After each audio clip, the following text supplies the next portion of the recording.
নমস্কার সকলকে। আগের পর্বে আপনাদের দেখিয়েছিলাম আগরপাড়ার খুব সুন্দর একটি মন্দির গিরিবালা ঠাকুরবাড়ি। সেই ভিডিও শেষে বলেছিলাম আগরপাড়ার আরও খুব সুন্দর একটি মন্দির দেখাবো। তো চলুন, আজকের ভিডিওতে থাকছে আগরপাড়ার বিখ্যাত মা আনন্দময়ী আশ্রমে। এখানে আপনারা কি করে আসবেন, কখন খোলা থাকে, যাবতীয় বৃত্তান্ত থাকবে আজকের ভিডিওতে। তো চলুন প্রথমেই জেনে নিই আপনারা এখানে কি করে আসবেন।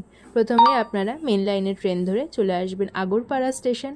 আগরপাড়া স্টেশনে 1 নম্বর প্ল্যাটফর্মের মাঝামাঝি থেকে বেরিয়ে আপনারা পেয়ে যাবেন অটো করে আপনারা যেতে হবে সাহেবকুঠি। সাহেবকুঠি স্টপেজে নেমে আপনারা মাত্র 5 মিনিট মতো হাঁটা পথেই পৌঁছে যেতে পারেন এই খুব সুন্দর আনন্দময়ী আশ্রমে।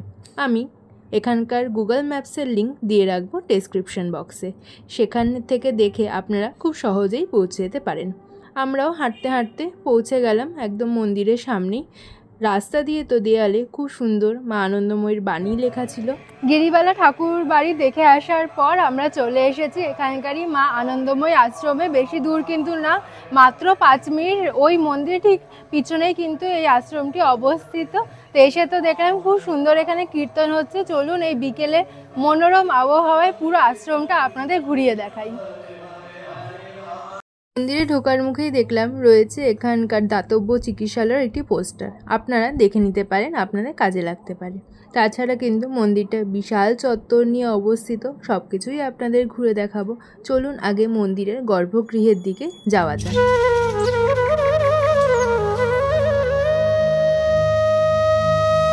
পুরো মন্দিরে কিন্তু খুব সুন্দর বাগান করা। আমার পেছনে যেমন দেখতে পাচ্ছেন প্রচুর কিন্তু ফুল গাছ রয়েছে, তার সাথে কিন্তু দেখছি শিব ঠাকুরের খুব সুন্দর একটা মূর্তি রয়েছে। তো সব মিলিয়ে কিন্তু ঘুরতে খুব ভালো লাগছে।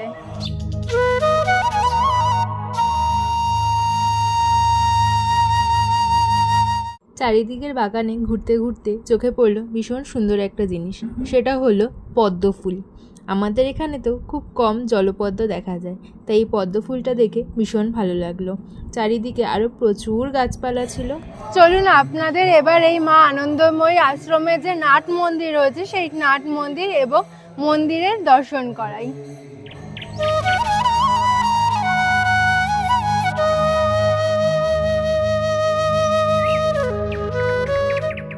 চলুন মন্দিরের একদম ফটকের কাছে চলে এসেছি।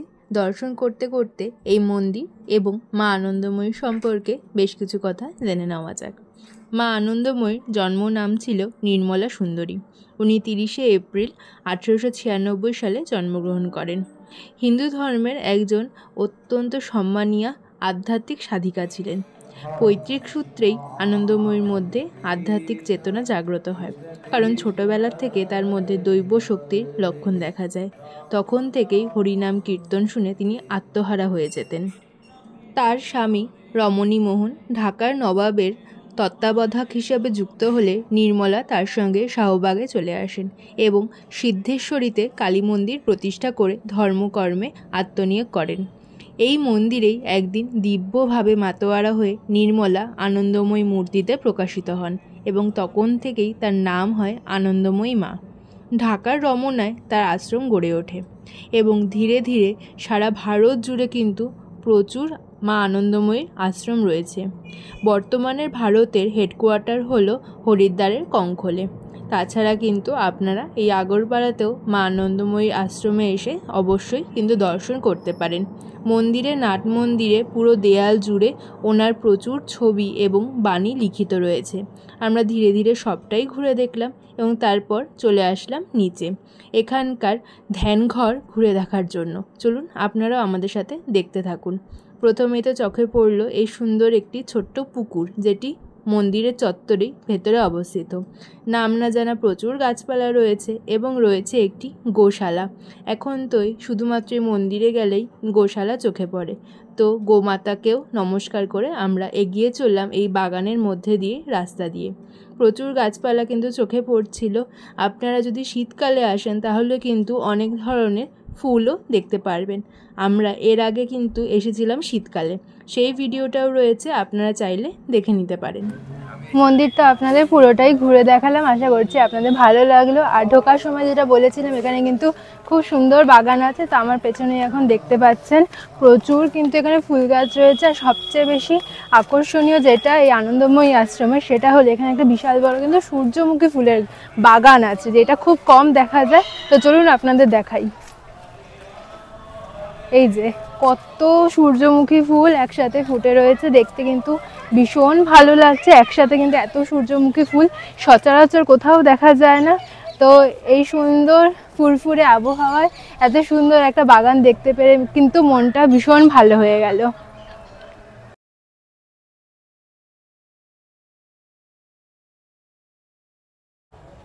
ওই সূর্যমুখী বাগানের পাশেই কিন্তু রয়েছে আরও একটা দারুণ জিনিস, সেটা হলো রুদ্রাক্ষ গাছ।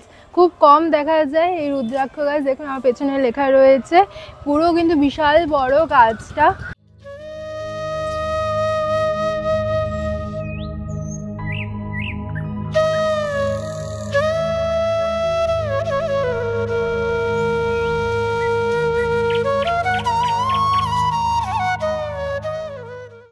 এরপর দেখে নেব মা আনন্দময়ী আশ্রমের ধ্যান কক্ষ। সকলে ভক্তরা এসে কিন্তু ধ্যান করেন। তা চলুন আপনাদের ধ্যান ঘরটা ঘুরিয়ে দেখাই।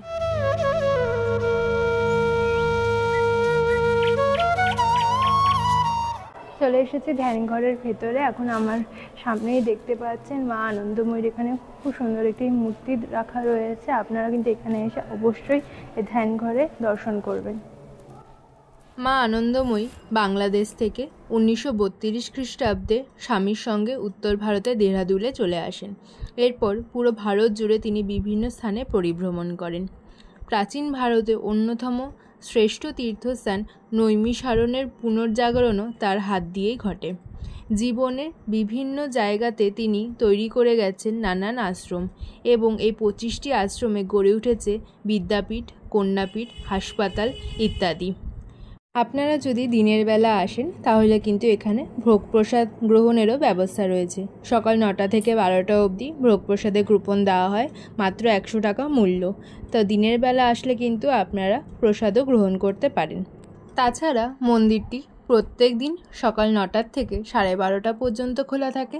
11:30টার থেকে শুরু হয় এখানকার ভোগ আরতি, এবং বিকেলে 4টে থেকে রাত 9টা পর্যন্ত মন্দির খোলা থাকে। সন্ধেবেলা খুব সুন্দর কিন্তু এখানে সন্ধ্যা আরতিও হয়। মন্দিরের পিছনে কিন্তু একটা রাস্তা রয়েছে, যেটা দিয়ে চলে আসা যায় গঙ্গার ঘাট। তো আমরা এখন চলে এসেছি। গঙ্গা কিন্তু প্রচুর জল আছে, মনে হয় জোয়ার চলছে। তো হালকা হালকা হাওয়া দিচ্ছে, খুব কিন্তু ভালো লাগছে।